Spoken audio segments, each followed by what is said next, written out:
This is the Horse Radio Network.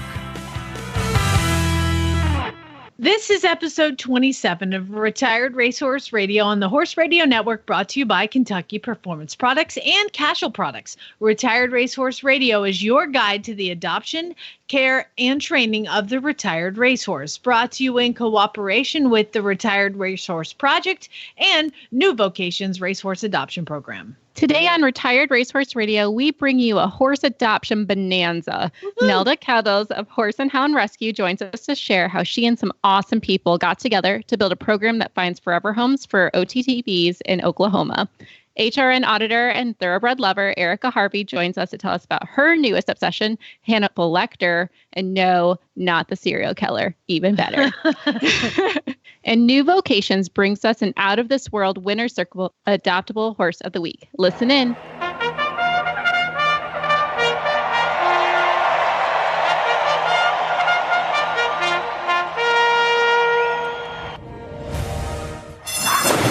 And they're off on Retired Racehorse Radio, the podcast that is your guide to the adoption, care, and training of the retired racehorse. I'm Jamie Jennings, and I'm in Norman, Oklahoma. And this is Joy Hills from the still cold Kalamazoo, Michigan, and you're listening to Retired Racehorse Radio. Well, hey, Joy, how's it going? This week has been awesome so far. Never would I thought I'd say that on a Monday. Well, it's Monday when we're recording this, and most of that was February, and I never thought February would be okay at all, but it's been a pretty good week for both of us. What happened with you? So I won a contest on Instagram, which was pretty exciting. It was through Herd of Zebras. I don't know if you guys are aware of her, but Forrest is the owner of it. She's a really cool girl who's put together kind of a community of people of share your stripes. Everyone deserves their stripes, and they're part of the herd. And it's focused on diversity within the horse world, whether it's race, sexuality, background, economics, whatever. She's trying to bring everyone belongs in the sport. So she had a contest in February about why the herd is important. Why is it important to be supportive and uplifted other equestrians in the sport? And I talked about my experience of being one of the only people of color in my entire community in the horse world and how isolating that was as a kid. But it actually, finding kind of using social media as I've gotten older, brought me back into the sport because I was going to give it up. I just kind of moved on, didn't really think much of it. And social media and, the HRN auditors and all of that has brought me back in where I feel like I have that supported community again. So won a really cool prize there, made some really cool networking experiences. It was like $1,200 worth of stuff, which is exciting. So of course, it's probably stuff for your horse, right? It's a mixture. Things for me, things for them, which is really cool. And all the prizes were from women-owned businesses. So they're all small businesses. And that part was really cool to me. That's a near and dear thing to my heart. And one of those prizes is a Cavalli Club box, and I'll get into it a little bit later, but we will have a prize for our listeners with Cavalli Club, so I'll have to listen in. Fantastic. Well, It's been a good week here in Oklahoma as well, and we're going to talk to Nelda Kettles from Horse and Hound, who I work very closely with. We have had a very successful week getting horses adopted. For those who don't know, I'm a certified Monty Roberts instructor and trainer, and what that means is I train horses through nonviolence. That's kind of Monty's mission, is to make the world a better place for horses and people too. And so this rescue takes all the horses off the track. We're going to talk to her and learn more about it. But they started sending them to me to train because horses that are viewed, as you guys know from all of New Vocations adoptions, the horses that are seen being ridden have a much better chance of getting adopted. So I take them and bring them home, and I spend some time with them, get to know them, start riding them. And my gosh, we just had a very successful week. So we're going to talk a little more about that. And Baby Groot is back in action, and all the. I actually entered a competition for next. No, really? Yes, I did. Like, you know what, Baby Groot, if you can handle the makeover, you can handle a starter horse trial. So we're okay. So it is. I was wondering if it was going to be eventing or if you were just going to do the jumps with him. Oh, the whole thing, all in one day. Oh. What the hell? Might as well just throw it right at him, right? I love we're going to go, do some Feather Creek. It's a schooling horse trial. So getting our toe back in the water at post makeover and trying to see if he remembers anything. Because I gave him a whole lot of time off because he was so young and he worked so hard building up to it. So I gave him a couple months just to go be a horse after that. And so we've slowly got back to work. I had the vet out. I was like, are we good to go? How's he been with that break? Like, is he a different horse coming back, or? Let me tell you, this horse has loved a break. Oh my God. I always say that with him, it's like, thank God he's bay, because he will just find the muddiest mud pit he can and just lay down and sleep for hours in just the most disgusting. Well, he's probably learned that clay, is a part of staying youthful and your looks. It's good for your skin. Yeah. Again, thank God he's not a gray, because I'd set him free. But we're going to talk we got a lot coming up on the show. And Joy, why don't you tell us what is on the show? Yes. Well, first, before we get into that, because it's just going to be a slew of horse adoption stuff, like, get ready to hide a horse from your husband. Find one that matches in your field, because we got a lot coming for you. But let's take a listen to one of our ads from our premier sponsor, Kentucky Performance Products, first. She swallowed hard as they walked into the start box. She could feel his muscles tense under her leg. 5, 4, 3, 2, 1. Have a great ride. She didn't have to ask. He galloped out of the box and across the field toward their first training level course. His ears pricked. Her heart pounded. He attacked each obstacle with confidence, clearing them with room to spare. A huge smile broke out on her face as she crossed through the finish flags. She leaned forward and buried her face in his neck. Their bond of love and trust blocked out all else. This love story is brought to you by Elevate. Research proven to have superior bioavailability. Elevate supplies the essential vitamin E often missing from the equine diet. Its all-natural formula supports healthy muscle and nerve functions. The horse that matters to you matters to Kentucky Performance Products. Call 859-873-2974 or visit kppusa.com to order today. There's a big part of my life, and it has found itself here in Oklahoma since I've moved here. When I first got here, I needed a makeover horse, Joy, and I needed to find a makeover horse, and I wanted to adopt something, and I found a rescue called, I found this rescue that it's unlike any other rescue. It's called Horse and Hound. Rescue.com is the website.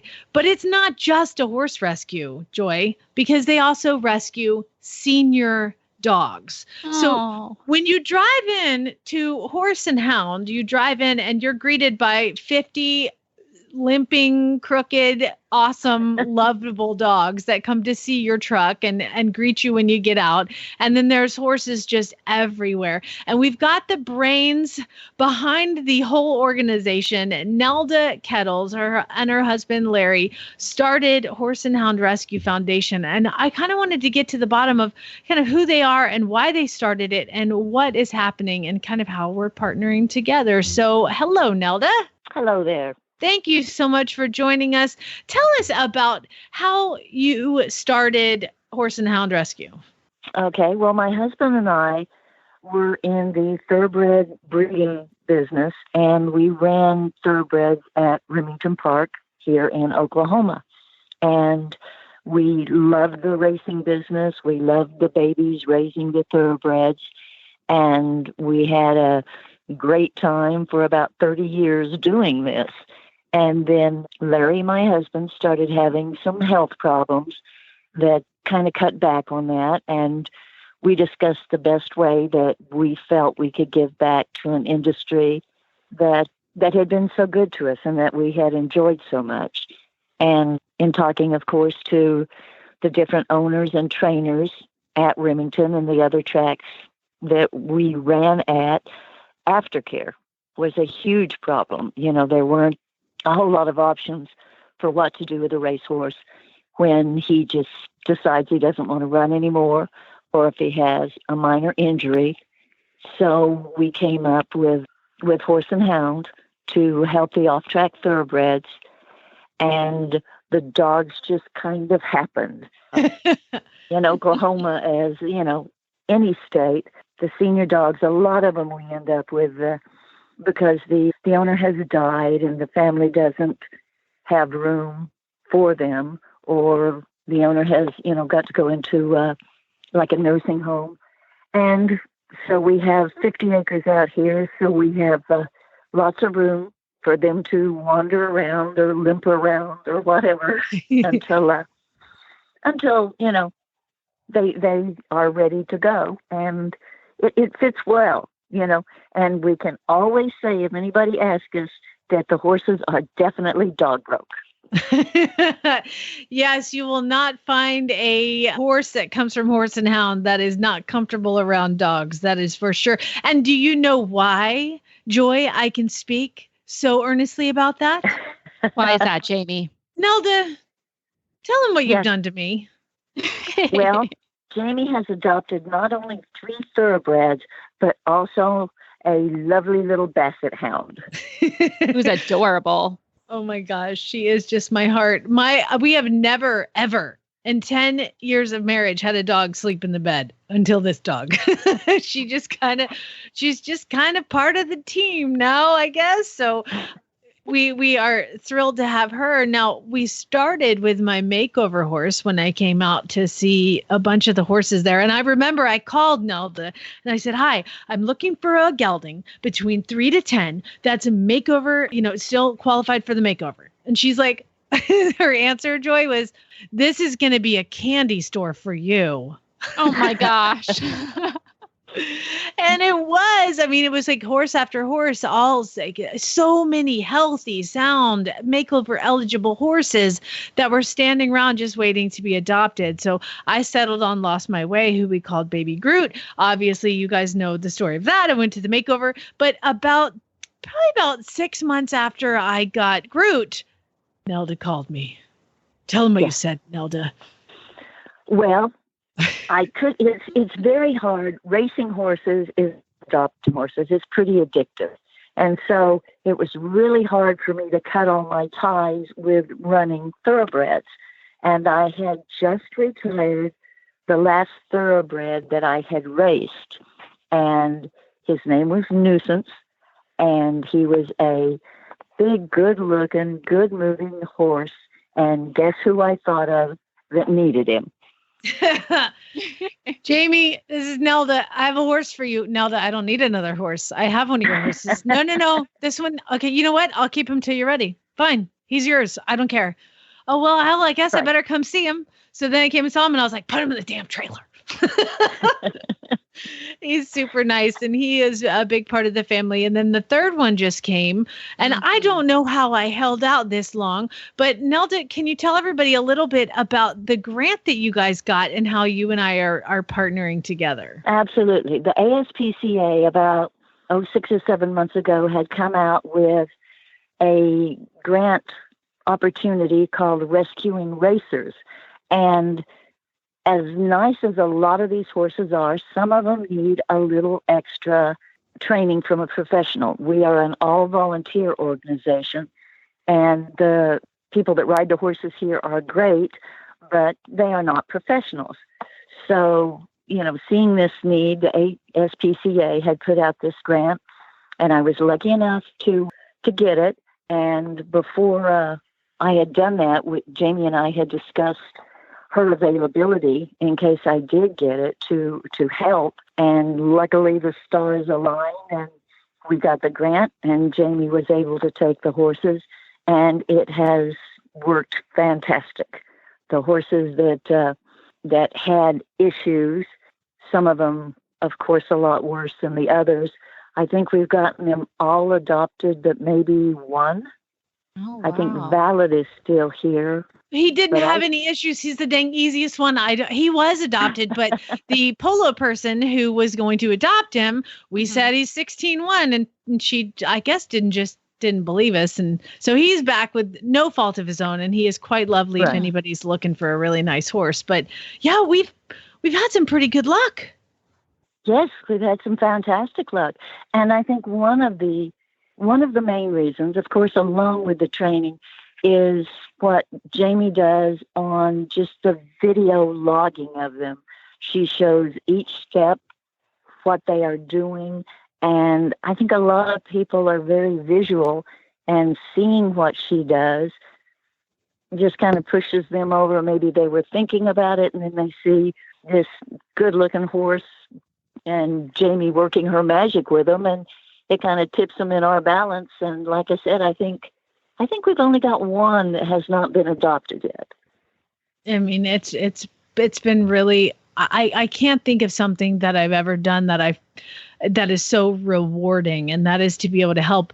And just this last week, oh my gosh, I had one come in for training, Joy, and his name was Cowboy Pride. I loved him. I loved him too. I loved him so much. Like, he would sleep in the pasture and I would like go snuggle on him. I was here like a week and instantaneously he was my best friend. But as you guys know, the week before, my husband had adopted another horse from Nelda. Hashtag peer pressured. Hashtag peer pressured. I could not take this horse. I was really heartbroken. It was really hard to put him in the trailer. I was like dreading it. I take him back and I tell Nelda, I'm like, this one goes to someone special. Tell us what happened to Cowboy Pride since I left. I got a call from Christina that had adopted a horse from us maybe about 6 months ago. And it was her husband's 40th birthday. And he had seen the video of Jamie working Cowboy and had fallen in love with him. Aww. And so Norman's 40th birthday, Christina wanted to get Cowboy Pride for Norman. So Cowboy Pride was loaded up yesterday and is now in the hands of a very loving family in Stillwater. So that worked out pretty good. I'm not crying. It worked You're out crying. Great. I know, right? And here's the thing is he's got some daughters, and pretty much they took the horse this morning and they were like, he's ours now. That horse is going to be spoiled rotten. He's going to get so fat off carrots and apples. What a great life. Yes. I know. He was a very special one and special to me. I mean, they all are. I remember every second about all of them. I mean, the first one that I took for training named Kona. How's Kona doing? Kona's doing great. He was adopted with a young family out of Edmond, Oklahoma. They adopted Kona and another horse. The wife had previously been into horses, and then, as a lot of people do when you have the family and they have two small children, and they were getting back into horses and wanted the children to be around a couple of nice geldings. So Kona is now, again, being loved and being fed treats and all that, but he is going to do little shows in the Oklahoma circuit. And so that was a good ending. Absolutely. They really all have. I mean, one of them is down playing polo in Texas. And they all have such amazing stories now. And this wouldn't have been possible for sure without that grant. But boils down to you guys. I mean, you spent 30 years in an industry, and when you were done with it, you're like, how can we give back to this industry that we've loved, and to be able to open your home and your house and your farm and your pocketbooks? How does this work? I mean, how are you guys not, homeless with all the horses and dogs? Well, that's true. Well, in Oklahoma, we do get some help from the Oklahoma Horse Racing Association and from the Thoroughbred Racing Association of Oklahoma. And grants always play a big part in any organization and there's also Thoroughbred Charities of America and Thoroughbred Aftercare Alliance. So there are groups out there. Of course, they all have their different qualifications that, you have to be around so many years or something.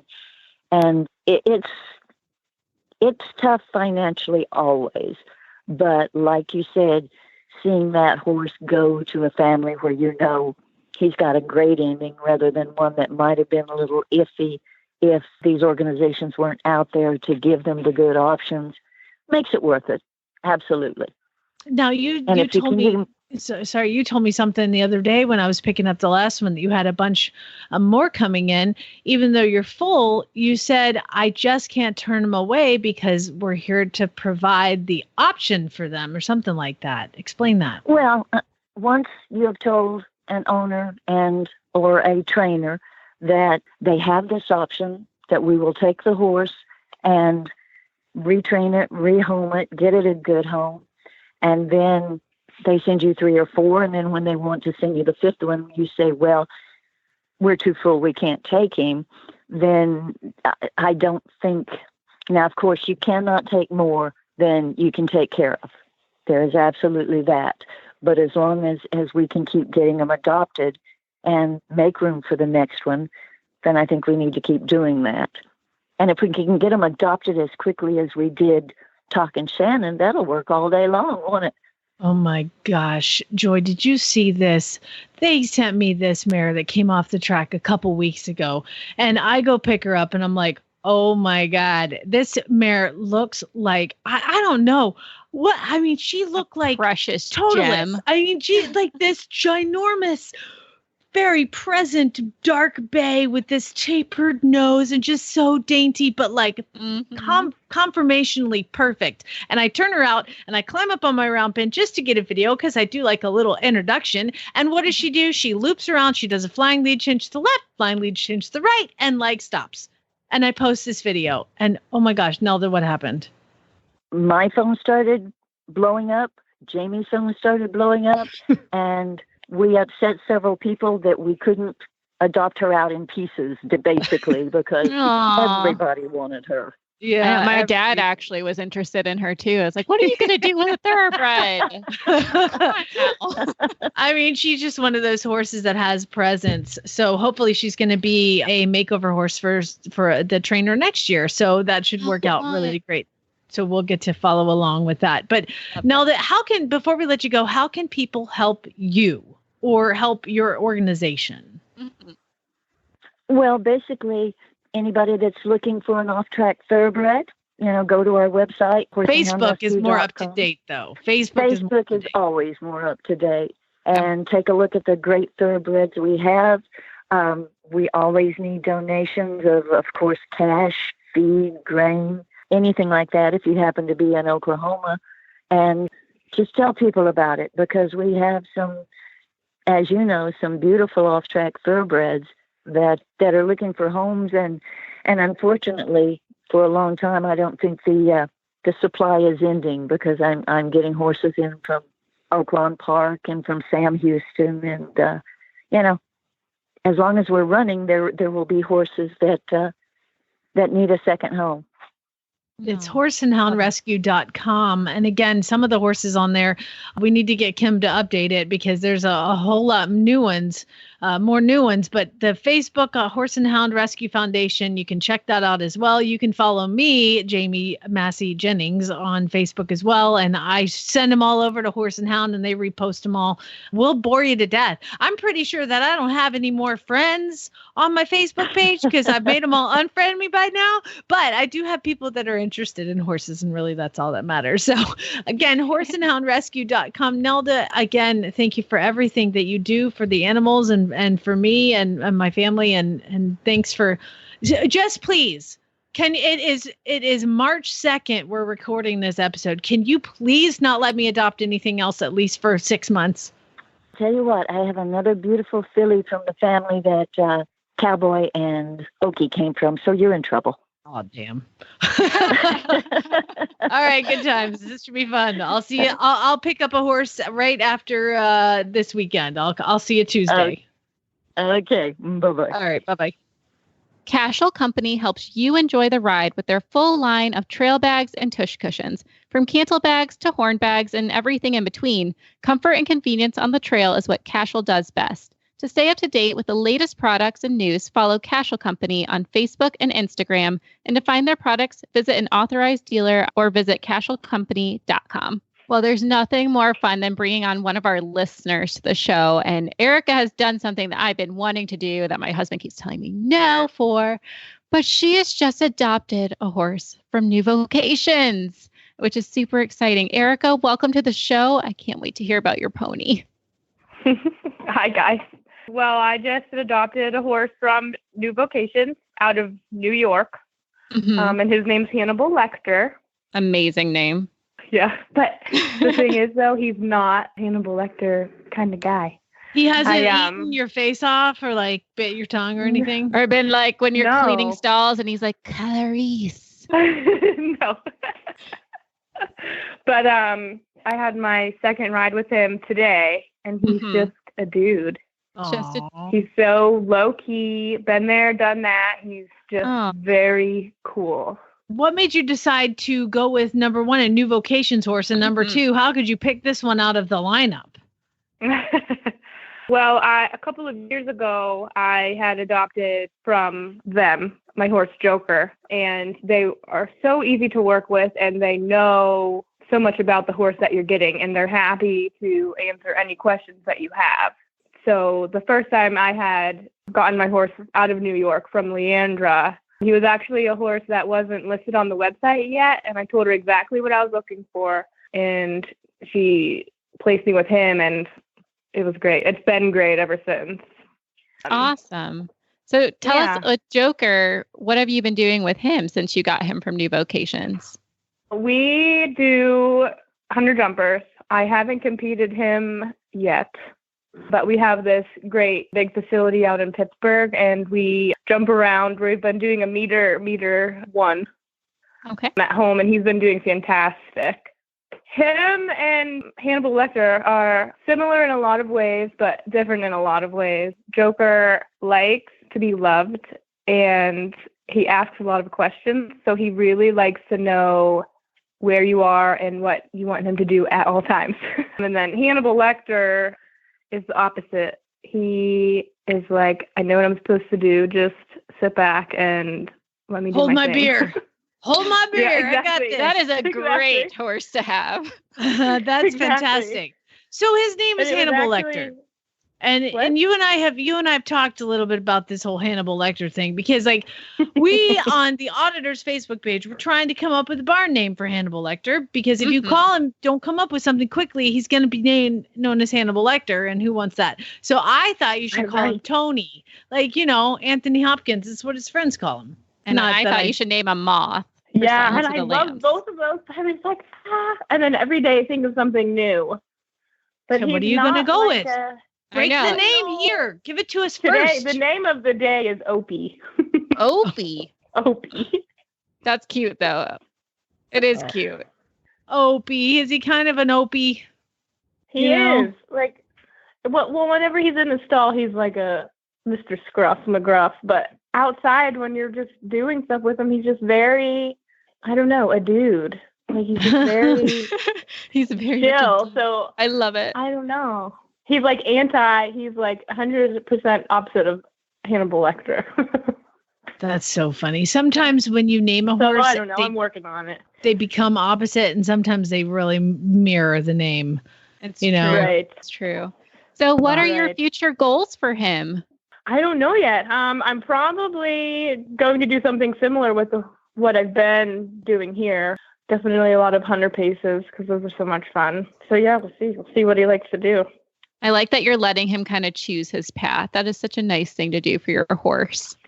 Yeah, and he's done a lot. I was able to actually get in contact with his old owners, and he, after he was done racing, he won over $200,000. So he's definitely a war horse guy. He actually was a pony horse, and he ponied Sir Winston at the Belmont Stakes. So I was like, that's really cool. Wow. Bit of a celebrity then. Yeah, he is. Well, congratulations for adopting him. And I'm so glad you went with New Vocations. I'm obviously biased. I have one of their horses too. If you could give a recommendation for someone to get a horse from New Vocations, what's the best thing you could say about them? That they are an amazing bridge from the racehorse industry to, do you know what I mean? All of the industries in the horse world are so big. It's hard for racehorse owner to say, oh, I want to send my horse to Sally down the road because I know that she's going to take great care of them. Like they don't have that tool all the time. Do you know what I mean? So I think New Vocations is a great way that racehorse owners are able to say, hey, can you please find my horse a great home? This is what I know he can do. And I really want him to be with this kind of person. So I 100% and all of their trainers are fabulous. And I had a fabulous experience with them both times. Fantastic. Well, we're going to have Leandra on the show in a little bit to talk a little bit about the new adopted horse and maybe get a training tip from her.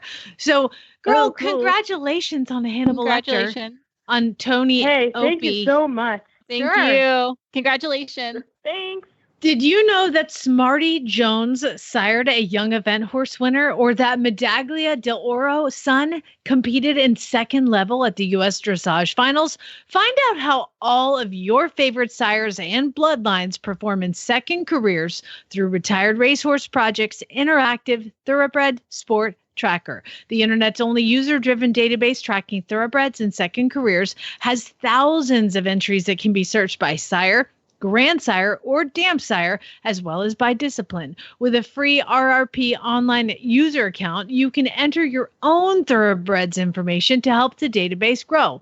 Tap TB Sport Tracker in the menu at retiredracehorseproject.org and learn more today. Well, one of my favorite partnering groups is New Vocations. They've been with us for over a year now. They've done a crazy, amazing job at adopting horses out. I think they had over 500 this last year, Jamie, which is insane. But I'm so excited because spring's coming up, which means all the horse events are starting to creep onto our calendar. And I have Sarah Coleman with us. She's kind of the director of all the events at New Vocations. And she'll be coming on to tell us the news of what you should be expecting and excited for. Welcome to the show. Sarah, how are you today?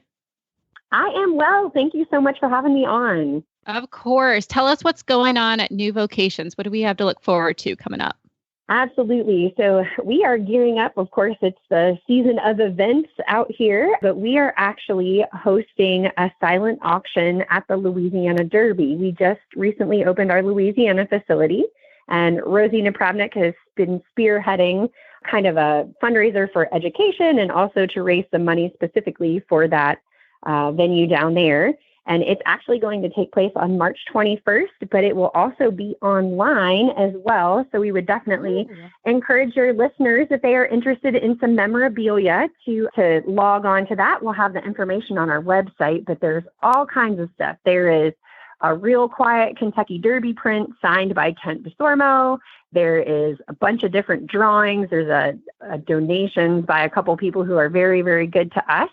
There's also a whole bunch of swag, MagnaWave and Luberson, and you definitely need not be present to win. That's awesome. So where can people find information on the silent auction?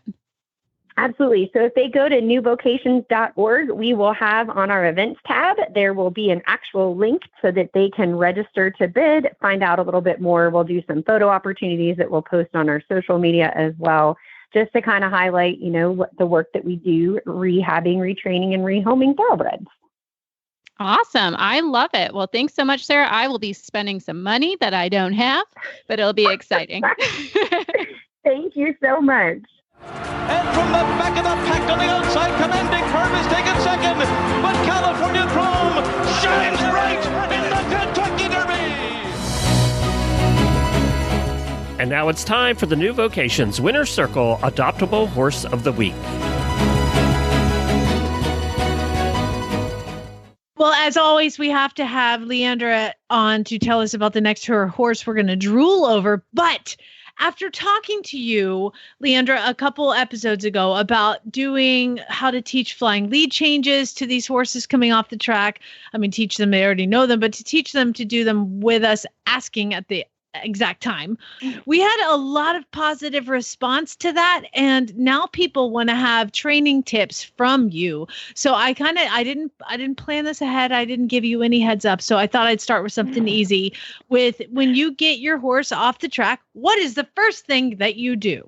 Well, I would say our number one step here when they come into the program, aside from figuring out any physical issues, if they have to work on that in rehab, would be working on what I like to call the mental retraining part of things. And the first step of that is getting them used to turnout. And turnout is great for a lot of different reasons. One being that it lets them expel energy, and two being it gets them back into that social structure. And a lot of horses coming right off the track, they haven't been turned out in a group maybe since they were weanlings. So for many of them, it's been a while, and we start them in round pens. If you have a smaller pen, it's usually a good idea so they aren't a hazard to themselves. Mm-hmm. And sometimes sedation is necessary with some who are extra enthusiastic. And we let them, keeping something like hay or toys, like something that can keep them distracted, is a great option to have. But it's really just the very first thing is just getting them used to a different routine, because they're very routine-based animals. And then just getting them used to being a horse in that way again, which I think some people don't necessarily think about that as part of the transition process. But I like to emphasize it because it can make your life a whole lot easier if they're already used to turnout as far as the training side of things. And when horses come off when they come off the track, do they typically come in with some sort of performance enhancing drug, maybe still in their bloodstream, that they need to kind of detox from, or is that just kind of a myth? They can. We don't always have record of it. If like that, sometimes it's not even on the radar of the people who are donating them.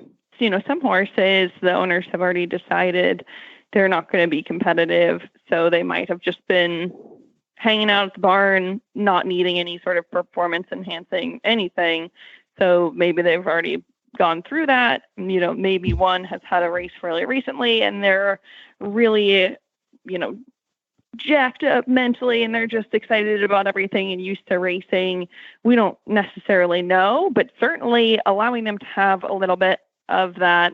I call it orientation because they're sort of like, college kids orienting to our program, but just letting them get used to the different schedule, the different atmosphere, getting used to interacting with other horses. That creates a built-in buffer time for if they do have anything in their system for it to wear off. How long do you recommend for that? Well, for us, because we have eyes on the horses in all different parts of the process, we usually have them in the round pens for a week and then are doing ground work with them for another week. So with us, it's pretty short. But for other people, they prefer to have a couple months. I think it's really safe to give them 60 days if you have the time to just let down. Mm-hmm. But, maybe you're doing the RRP and you don't have the time for that. I would just keep in mind that those 60 days are still a really critical period of observation. So you shouldn't plan on switching their whole world upside down in those first 60 days, because that still is their orientation. But it all depends on how you go about it, I guess. But every horse is different. It really depends on where they just came from, who they just came from, what they were doing. There are a lot of different factors. So I would just be really observant in everything. And you can learn a whole lot from your horse in that time, just as far as their personality, what they like, what they don't like, even figuring out things like, where do they like to be scratched? That can help you a lot in bonding with them and creating that trust that will help you in the saddle. So everything you do will go into how you do your success or shortcomings or struggles, all of that.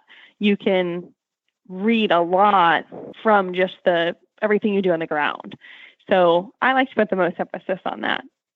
I love it. Okay, so that is your training tip from Leandra from New Vocations. And next time we're going to talk to you about when you first decide to start riding them. So keep that in mind for next time.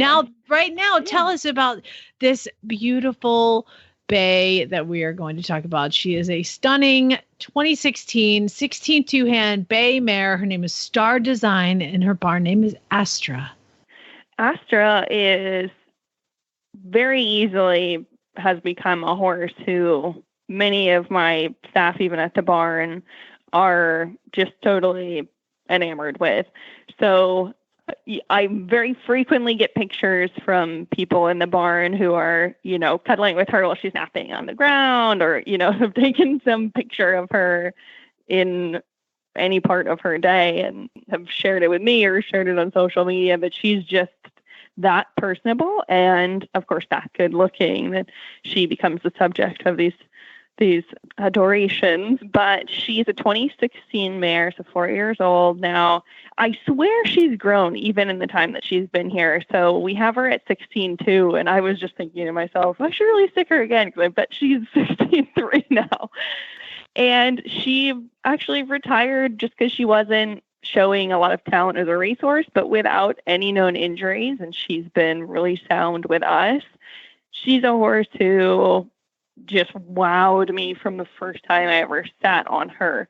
She just had that it factor where she had energy, but it was compactable. You could collect, or, maybe not true collect, but she showed the beginnings of trying to do whatever you asked her to do, whether it was extension or collection. And she, as she's gotten used to our schedule and our routine, and we've worked her into the program, what she's shown us now is this incredibly unflappable horse who has all this talent, and you can still kind of joke around on her. One of my riders had her legs in front of the saddle flap and was just kind of hanging out with a loose rein, and she's just one of those horses who really is the total package. Fantastic. You guys can go to horseadoption.com or newvocations.org to find out more about Star Design, and her adoption fee is $1,000 plus the $1,500 donation. And again, she's at the New Vocations in Lexington, Kentucky.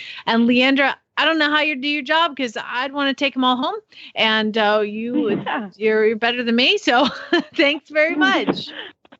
No problem. And I will add as a last addendum that Star Design's sire is Astrology, who is my personal horse, the one horse who has suckered me into adopting him from New Vocations and all my time here. He is also an Astrology baby, so this is his half sibling, which makes me totally unbiased, clearly, in liking this horse. But I think that she has all the same star qualities that drew me to my one foster fail, I like to call him. Couldn't give him away. Awesome. Leandra, thanks so much. Have a great week, and we'll talk to you again next episode. Thanks for having me. So, Jamie, as I mentioned earlier, Cavalli Club has offered to offer our listeners a chance to win one of their spring boxes, which I'm so excited about. We are all about uplifting those who've inspired us and who we are today. And Retired Racehorse has teamed up with Cavalli Club to celebrate those who have inspired your ride. Whether you're a trainer, parent, riding buddy, barn manager, whoever, we want to celebrate you both with a Cavalli Club box full of amazing goodies. To enter this contest, simply share a post of who has uplifted you in your horsey life and tag us with #InspiredMyRide. Make sure to follow Retired Racehorse and Cavalli Club on Instagram or Facebook. Since this is a spring box, entries are due on March 21st at midnight Eastern Standard Time. Winners will be chosen at random and announced on our March 25th episode. Happy spring and good luck. That's awesome. What a cool contest. Hey, you guys can find our show notes and links to today's guests on the website at retiredracehorseradio.com. You can like us on Facebook and Instagram. Just search for Retired Racehorse Radio. Follow us on Twitter at Horse Radio. Jamie's email is jamie@horseradionetwork.com, and my email is joy@horseradionetwork.com, or follow me on Instagram at joyhequestrian. Thank you so much to our sponsors, Kentucky Performance Products and Cashel Products. And don't forget to check out all the other shows on Horse Radio Network at horseradionetwork.com. Remember to set your goals high and love to learn from every ride. And spay, neuter, and geld. Mwah. Bye, guys.